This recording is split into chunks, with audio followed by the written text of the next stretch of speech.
Should. All right. Good morning, everyone. It's great to see you. This is Filecoin Core Devs number 45. Today is Thursday, June 16th, and this is meeting one. A light agenda for meeting one today, at least. We'll go through the implementation team updates, Filecoin Foundation updates, and then quickly touch on the V16 and V17 network upgrades. During meeting two later this afternoon, if you're in North America, Alex North and the CryptoNet Lab are going to present on some of their upcoming research prerogatives and the FIPS they hope to push related to Filecoin market development. So obviously the slides for that have been included in this presentation, but they are not available to present at this time. So if you could, it would be great, and I'll be sure to share the links and everything with you. Be sure to follow up with meeting two, the recordings and the notes, just to make sure that you have all of the information from that. All right, so Lee, you want to give us an update from the Forest team?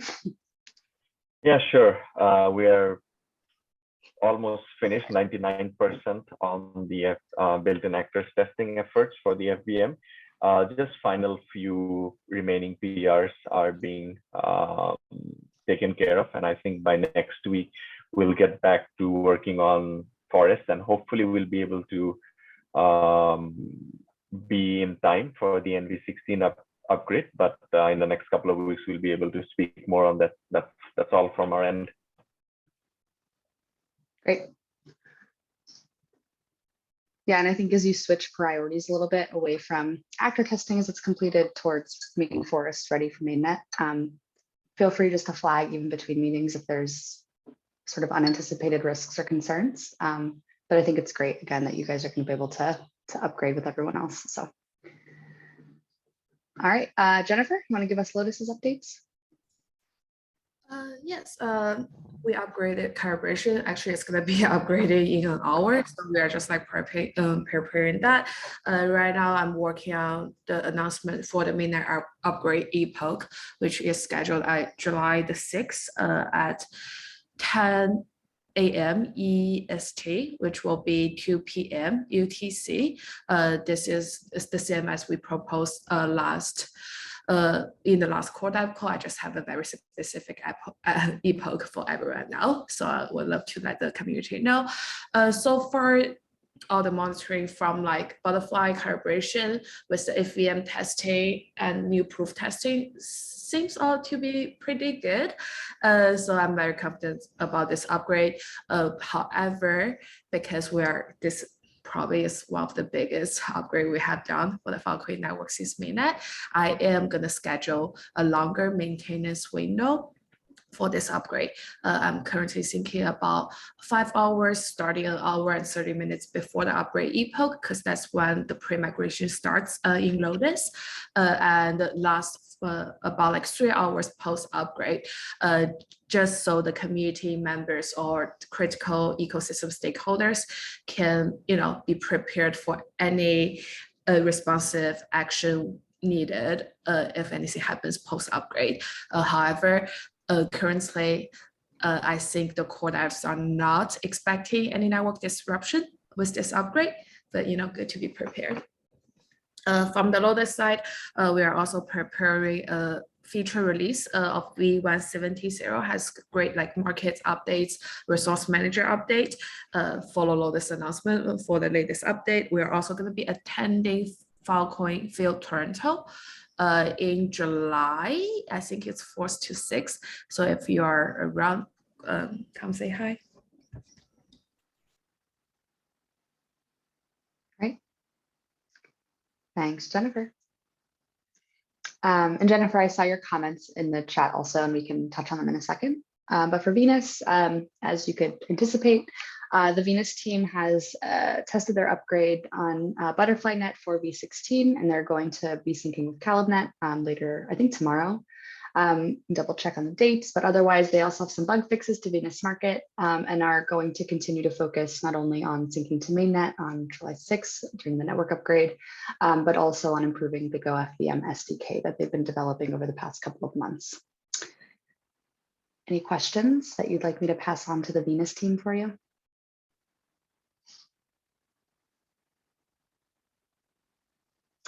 All right. So from the Filecoin Foundation, there's no security updates or flags for anyone. Not a lot has changed on the governance side either. Same FIPS as before are still accepted. There's nothing currently on last call. Alex North has pushed some changes to FIP 35. These, along with some of the other proposals that he's going to, again, present in that second meeting today, I'm going to prepare immediately after this meeting, links and explainers to what all of those are so that you can easily navigate them and see where work is being conducted. But do highly recommend you check those out just to understand what's coming down the pipeline. And other than this, the sort of big lift that I'm working on is formalizing documentation, which I think needs to go in FIP 1 for that FRC process that we've been talking about over the next couple of weeks, so that we can move forward with both the indexer advertisement protocol and also the boost protocol that Brenda discussed with us previously. Any questions about either of these things?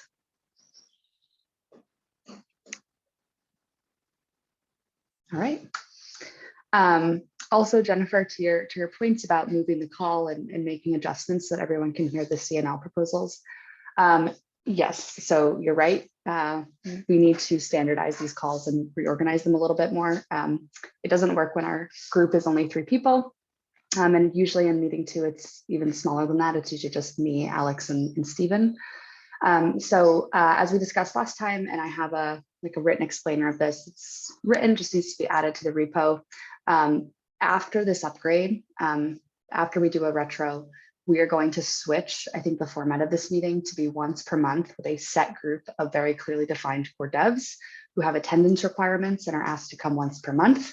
We can also move into sort of an alternating schedule where, for those of us in the United States and Canada, 1 month it's going to be sort of earlier in the mornings, perhaps late morning. Another time it's going to be later in the evening. So that way we can accommodate all time zones. And even if you're on the fringes of those time zones, like I am in California, or Stephen and Alex are in China, New Zealand, you will only be asked to join sort of an inconvenient meeting time every other month. I hope this way we can get more people to join, and there will be also like a clear schedule further in advance so that materials can also be prepared, and we can not only have greater attendance, but also people who are able to participate on FIPS topics, et cetera, with fewer updates overall. With the call that has like more engineers to join, I would like to propose like cut down the updates at all. To be honest, forest engineers probably don't care that much what goes on into Lotus newly like all the time, right? Like, so if we can focus on Filecoin protocol development, which is this group do, and that would be great. Yep. Ideally, we won't have updates at all. People should be reporting those anyway. You should know where to find them at this point. And we will have just sort of like structured presentations the way we sometimes do around network upgrades, to really talk through some of the engineering problems that are sort of happening at the edge of Filecoin at the moment. So yeah, I think we're all aligned that that's what we need. So we will work towards that. Again, we just don't want to do that until this network upgrade is through. In case there are any problems, we want to make sure we understand the structure that's in place so we can ask for help, et cetera. All right. And on the retro, so Zen from our team who worked with Forest team really closely on the test coverage effort, he was proposing to have a small retro between like the Lotus team and the Forest team to see how the whole collaboration goes and how we can do it better next time. And I'm wondering, Caitlin, if you prefer us to do that within the overall retro you're gonna throw in, or should I throw a very small one between Zen, me, Lee, David, and some of the Forest engineers? Which one do you prefer? Oh, so I think if Zen wants to lead it, so that there can be like focused technical feedback, I think that's great. I think it would be great if everyone is able to just be invited and know that it's happening, but that there only be one retro. I don't see a need to like break it out. Any like sort of process questions I think are really going to come down to sort of technical work planning. So I don't see there being a need for me to organize this over Zen or for us to hold two. Okay. Yeah. That sounds good. So I probably will like set something up in the next 2 to 3 weeks. I will see what's the timing is the best. I will invite everyone, and mark some people as optional. If you want to join and have opinions, welcome to join. But understand that we can join the overall big one as case basis. Yeah, thank you. Yeah, that's great. Thank you. Yeah, we are open and flexible. So however you guys want to do the retro, will participate. That's not a problem. The other thing I would also like to emphasize, yes, would definitely like some more participation from more engineers or from the Filecoin for these meetings. I like the process, how it's going, even though I may not be able to attend the meeting today, most likely no, but at least we have a presentation for FIP 35, then probably a discussion on the next one and an open floor for that. At least there is a process that is consistent. I think it'll be good to have more attendance from more stakeholders who will be affected by these changes on a regular basis, but we'll try our best to get more people. Yep, I agree. So if you guys want, what I can do is circulate a list in Notion too of everyone who's currently invited to the core devs meeting, curate it a little bit, make some proposed additions and removals. And if you want to weigh in on who from your team or from within the Filecoin ecosystem you think ought to be included. Again, one way I think that we're going to be able to ensure better attendance and participation is by having sort of a very explicit designation of who is a core dev and asking for attendance requirements. This is how all of the storage provider working groups operate, for example. So we can do that and everyone's free to weigh in. I don't think there's a reason to restrict access to this meeting for the sake of doing so, but more to say that here's some structures that people feel like it's an important thing. Yeah, cool. Sounds good. All right. Any other comments, ideas? We discussed this last time too, which you may not remember in detail. But if you have any other requests you'd like to make for this change structure, I can put it in the write-up that's going to go on the TPM forum later today.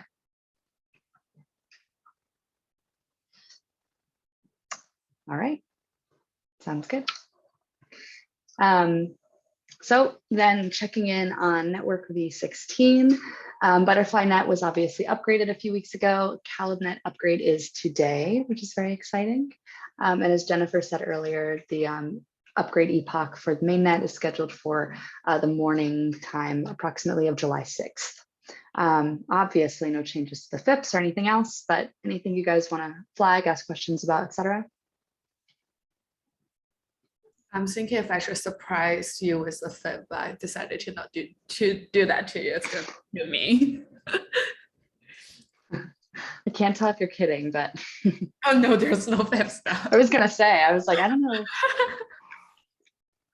All right, good. Well then, okay, great. Well, let's keep moving then. Question, also on my part, probably I have not been following that. Any update on the audit? Probably that we were working for the FVM before our upgrade. So yes. Very good question. I think we mentioned that in one session. So Alex Wade, who is our external auditor, has finished the whole FVM, including some of the actor audit, the end of May. And we have some reports that the VM team is working on to share with the public soon. We're just finalize the report to make it look nicer, but overall it looks good. All the critical issue we have been addressed in the latest FVM RC that's being included in Forest, Lotus, and Venus. And there are a couple lower priority things that's being scheduled for post M1, as an improvement fix. And later, and the comment we got from Alex Wade is, this is kind of sort of a very frustrating audit for him, just because the code was very well written, so that he didn't catch as many bugs as he'd love to. But that's a very nice way for him to say, but that also gave us a lot of confidence on this upgrade we're about to put on the network.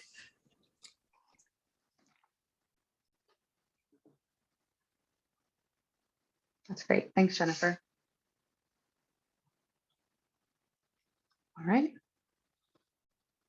So then looking forward a bit, Network v17. All of the information on the slide is extremely tentative. These are just mere suggestions.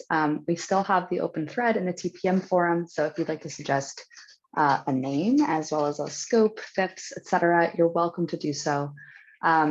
It sounds like the preference is for us to do a pretty standard sized large network upgrade to prepare the network for some of the necessary changes that are going to be required to support the programmable FVM later in the fall. Given that that's the case, there are some existing FIPS that seem to make sense. FIP 29 obviously is the beneficiary address for storage providers. That's the FIP that was accepted several months ago. That was written by Stephen. We also have some of the two more recent FIPS that Alex North has put together, as well as Raul's sort of unnumbered and in progress gas model for user programmability. This last one I think is the most tentative of all, just because it depends on when additional gas parameters are defined, and also whether or not it's a priority to sort of allow for these like sort of modular gas pricing schemes prior to the actual integration of a programmable FVM. But it's an option, and I wanted to give it to us as sort of a benchmark for considering sort of the scope of that upgrade. Lee's question, do we have a deadline for FIP submission for NV17? So we always, the rule is always that something needs to be out of last call prior to like initial testing and structuring. If you want a hard date, we can do that. But again, FIPs that are included is a decision for core devs. So even if a FIP is sort of accepted at a certain time, et cetera, you can always decide not to include it if there's not capacity for it. Yeah, we can create structures if you want. Yeah. Huh? I think the question I have right now, for example, like Lotus team has been planning our resources for H2 in the past couple of weeks, and we have allocated, Q3 to support protocol opportunity team to develop some of the ideas they have. Some of the are the FIPs that's already been presented here, like FIP 35, and also some of the Filecoin plus decouple, which the FIP is still in draft. The ask for our team is help prototyping the proposal and see if it actually works for the Filecoin network. Then as we go, the team will collaborate and finalize the FIP together. So that's our current plan. Because of all the prototyping effort we have to spend our time on, that also means if there are newer FIPs being proposed later, that's somehow getting decided to include it in the V17 upgrade, Lotus team might not have the time on. So it will be good for us to understand the overall priority for the Filecoin network, and then each team can take the task. Some of the team can implementing the FIP is already accepted. Some of the team can help like prototyping the FIPs, and that's my proposal. Otherwise, I just don't know how we can plan, responsively and while being very reactive.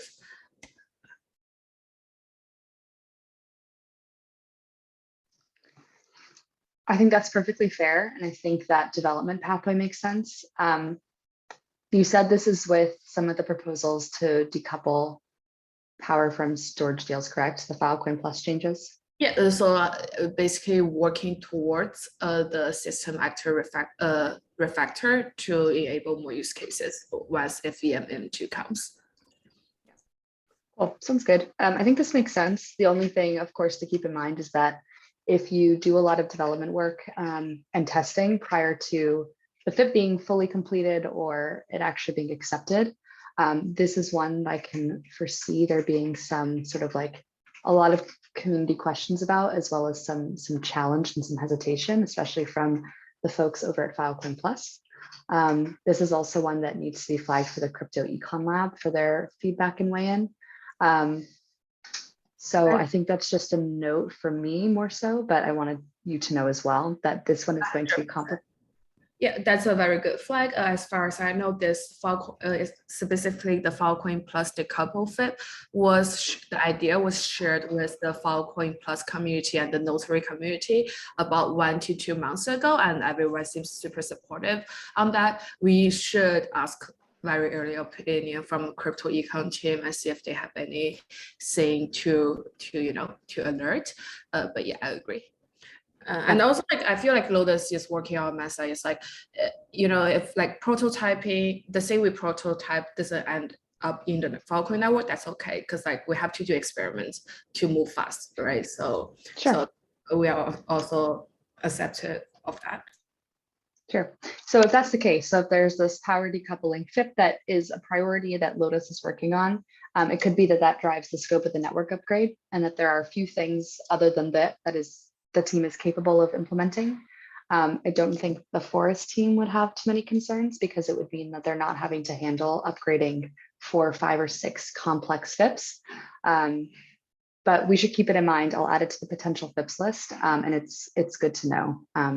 If you have any kind of like sort of development plan for that sort of like development and testing work, let me know and we can talk about it offline.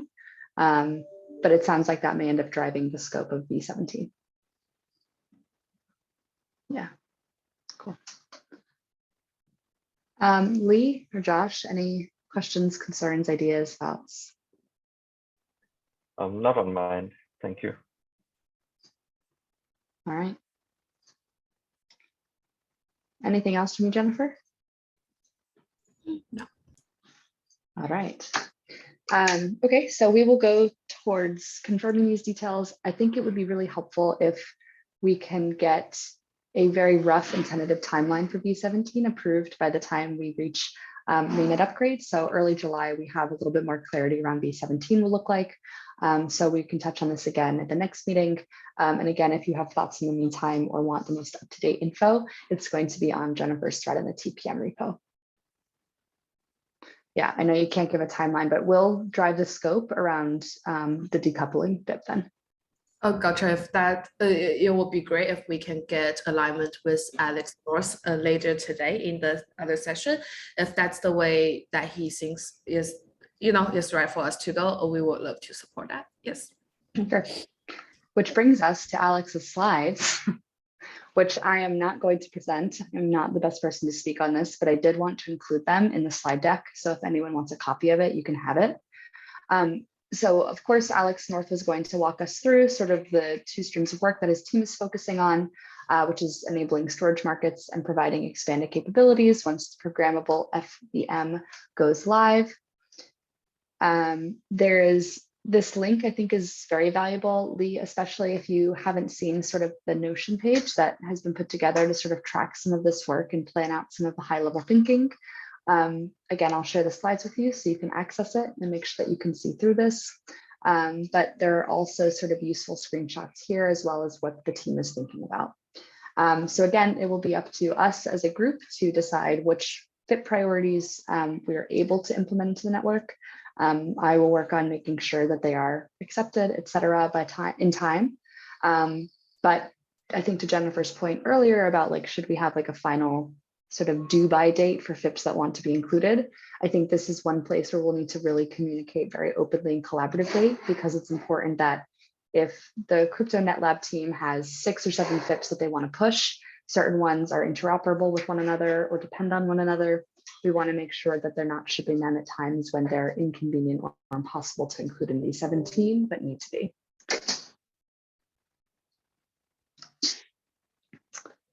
So as touched on, again, I'm not going to like fully present this. I'm not the best person, and I'd highly recommend you watch the recording from the second video today or read the meeting notes once they're available. But I did want to flag what Alex asked for in the end is to review and contribute to discussions early. After this meeting, I'm going to sort of add links to all of these things in the Phil implementers channel so they're easy to find. I know sometimes the FIP stuff can be kind of dense. It's all in GitHub and it's not the best user interface. But it's, again, really important if you need to stay in the loop or sort of understand what's being discussed over time to sort of get in on those conversations early and take sort of the 30 minutes or whatever it may be to review a current draft or proposal. So that way, when it sort of moves through its development stage, by the time it's a full FIP, you already are in the loop about what's happening and sort of the justification for technical design, spec changes, whatever it may be.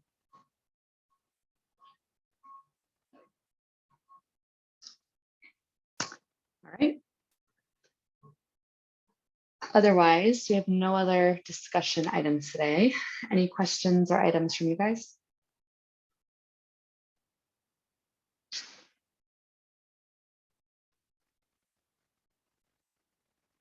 All right.